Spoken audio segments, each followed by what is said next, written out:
ман дар хурдсолиам маъюб нашудам, балки ҳамагӣ 6.5 сол пештар бо айби худ ва хатогии худ маъюб шудам. иван Лунин 35 сол аст. 6.5 сол муқаддам ӯ пойҳояшро то зону ва ангуштони ҳарду дасташро гум кард.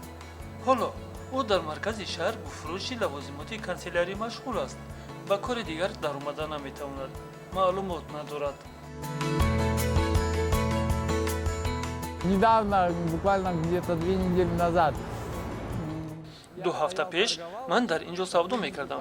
Кормандони полис камераро ба кор омода карданд. Ман бошам бо мизоҷ суҳбат доштам. онҳо омаданду гуфтанд: ҳа, шумо ба савдо машғулед, ба мо бошад. Хабар доданд ки талбандагӣ доред.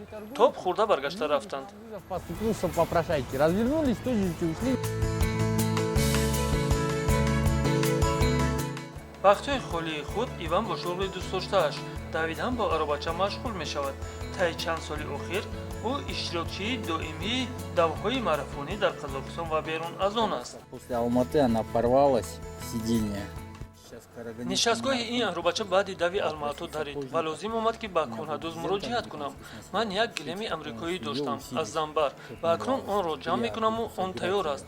ба наздикӣ мусобиқа аст. Скоро соревнования, нужно подготовить сиденье, чтобы можно было участвовать уже.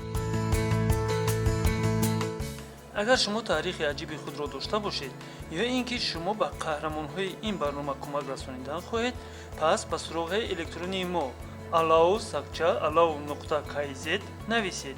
ҳатман ишораи барои барномаи қаҳрамонҳои моро гузоред.